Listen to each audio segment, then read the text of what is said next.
that we're going to go over is the circular. So, and this is the way you start all of the different wraps, is with a circular. You come around, have just enough for a tag, because then you're going to put the tag down and you're going to continue to keep wrapping around. So you would just keep continuing to wrap around until it was done. That's the circular. Now that I've started with my circular, the next one I'm going to go into is the spiral.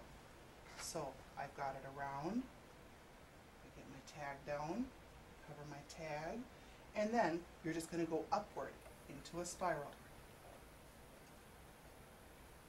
So you get this type of pattern going upward. Now with the spiral, another type that you can do is called the reverse spiral. And there's two different ways you can do the reverse spiral. One way is that, okay, I've got my circular there, and I come around. So I go up, and then I come down. And then I go up, and then I come down. So that this is the type of pattern that I'm getting. That's the way you can check to make sure that you're doing all of these wraps the right way, is the pattern that you're getting. One of the functions of the reverse spiral is that if you have an incision that needs extra support, that's what that extra wrapping is going to do by going up and down. Now another way that you'll see people doing it, make my tag and go around. So I go up, but I put my finger in there and it brings it down. I go around, put my finger in there and bring it down. Up. This one gets a little tricky, but it gives very good support if you need it. And there again, I end with the circular. So you're getting this type of pattern again. Same pattern, you're just adding extra support, even more so than just the spiral. Again, that was the reverse spiral. The last one I'm going to show on the arm is the figure 8. So, and I've got a short bandage here, so I'm not going to be able to do a lot with it, but I will show you. I've got my ace wrap, and remember, depending on which extremity you do these on, or the size of the extremity, there's different widths for your ace wraps.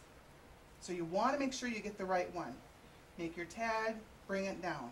The next thing you want to do is you want to just do a figure 8. You go up and then down, and then up and bring it down. So again, you're going to be getting a pattern. Figure 8s are done on joints. So whether you do a knee or an ankle or an elbow or a wrist, but it's usually a joint that you do it in that bends. The last one I'm going to show you is called a recurrent. A recurrent is a type of dressing or wrap that you would do on a stump. You can do it on a stump where the incision would be here, or you can do it on a head injury. If they had surgery done on their head and you needed to have a dressing on their head. So, let's see. You're going to start with a circular. Oops, sorry. Start with the circular. Put the tab down. Now, what you need to do is just go back and forth. And the patient can help you to hold it. So I've got my circular. Now all I'm going to do is just go back and forth. And then, like I said, now I've got one that's a little bit too small, but I would go back and forth one more time and then end it with the circular. Okay? So just remember, you go around, you go back and forth, and then around. And then use your clips or tape.